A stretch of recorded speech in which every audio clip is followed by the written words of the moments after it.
In 1998, following Slobodan Milosevic's brutal years of oppression against Kosovo's Albanians, a tipping point was reached when a small group of Kosovars, calling themselves the KLA, took a stand to fight against the oppression, leading to a destructive war before eventually leading to peace, equality, and the country's independence in 2017.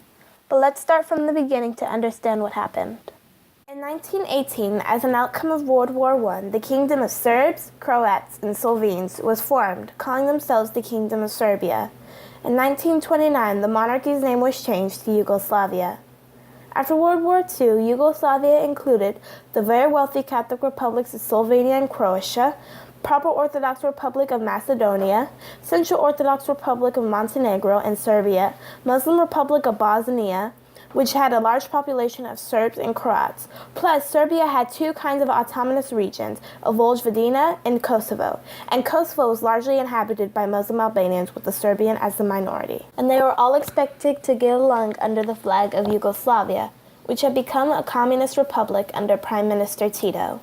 Those evil eyes, murderous look, and multiple war badges paint a brutal picture. If we are going to define an evil dictator by looks, Tito is probably the most evil looking, right? However, in real life, Tito, although an authoritarian, is seen by his countrymen as well as foreigners as a nicer, kinder dictator in modern history. Basically, when he came on the scene, he revived the Yugoslav Party and helped them develop into a powerful political and military organization.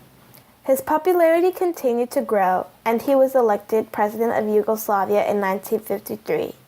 And he was re-elected over and over and over until he was elected as president for life. As president, he put forth a policy of nationalism that was called Titoism. Titoism means socialist but independent, meaning Tito wanted Yugoslavia to be a communist state, but didn't want to follow what other countries did. Meaning, you do you and I'll do me, but we both end up as communist regimes. Tito was definitely a dictator. Early on as president, he suppressed opposition from citizens that disagreed with him, with executions and putting people in jail. He forced small farmers to furnish large portions of their produce to the state. He transformed Yugoslavia to an armed state with highly efficient secret police. Later on, he did relax many of these strict controls, especially those against small farmers. And as a result, Yugoslavia became the most liberal communist country of Europe. Seen as a unifying figure in his country and around the world, he received over 98 foreign decorations. And then on May 4th, 1980, Tito died. After his death, nothing had been fixed. Everything had been suppressed. And then everything exploded. What do I mean by nothing and everything? Well, first, remember, you have all those people from different places and different religions trying to get along. Tito did stop opposition. However, when he died, nationalism got arguably worse or more intensified. Plus, Yugoslavia's economy was failing. Certain republics began fighting for their independence. During this period, Milosevic began his rise to power. He was elected president in 1986. Most people would argue that he was wrongfully elected. In the words of our current president, the election was rigged. Slobodan Milosevic was elected as a Serbian hero, making the promise that he would protect Serbians against alleged persecution. He set about stripping Kosovo of its autonomy.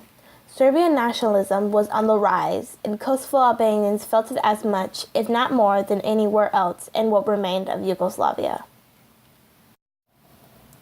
By this time, many republics had left Yugoslavia. Kosovars wanted to leave as well, but Serbians believed that Kosovo was a vital part of Serbia and should be run by Serbians. Don't forget, the majority of Kosovars were still Albanians, and they were really beginning to feel the impact of Serbian nationalism. According to Edmund Halili, an Albanian of Kosovo, Serbian oppressors took Kosovo's autonomy. Our basic human rights were violated every day. Parents were laid off from work. Our schools were closed. We were deprived from any institution in Kosovo because it was all ruled by the Serbian government.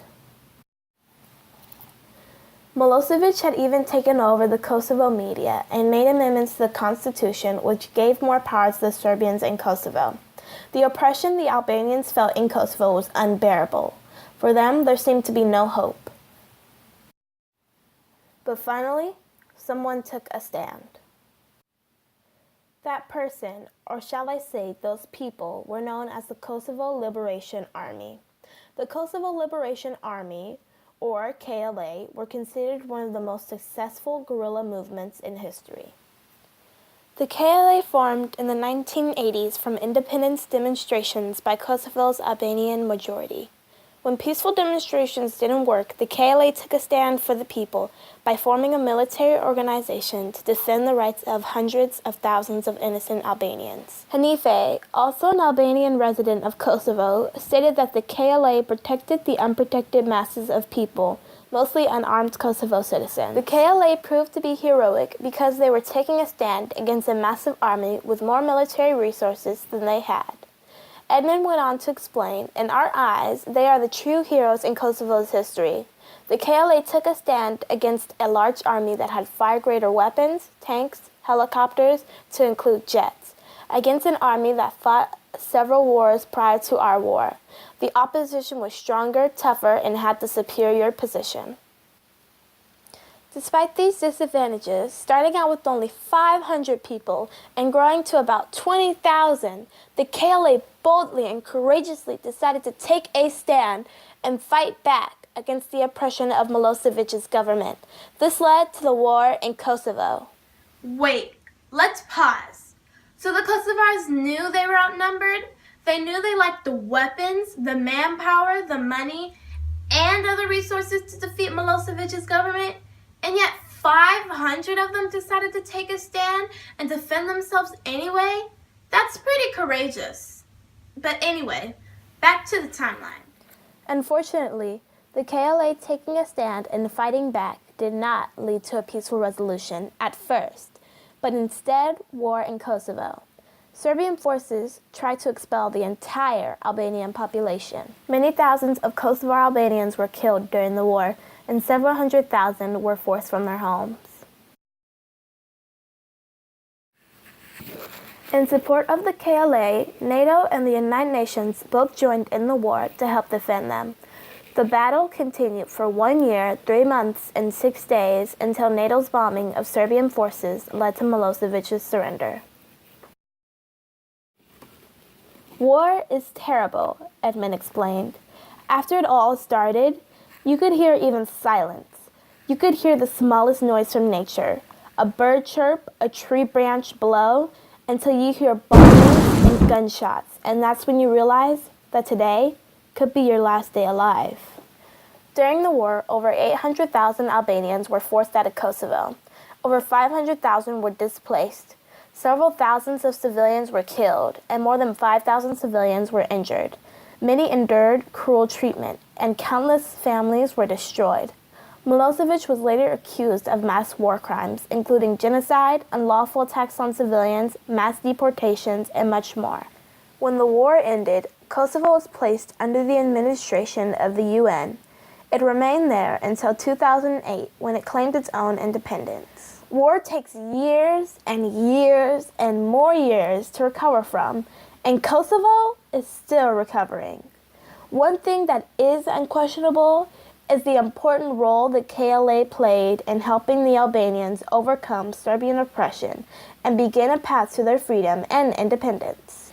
The short-term impact of the KLA was helping to end Serbian oppression in Kosovo and help Kosovars begin to develop their country into an independent one. This process was of course difficult.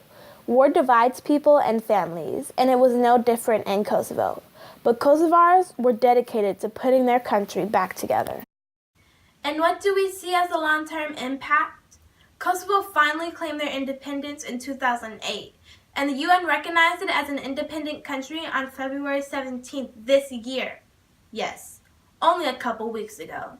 This is a huge accomplishment that cannot be emphasized enough. The future is unlimited for Kosovo, thanks in part to the help of the KLA. They were heroes, they were courageous, but most of all, they were regular human beings that took a stand.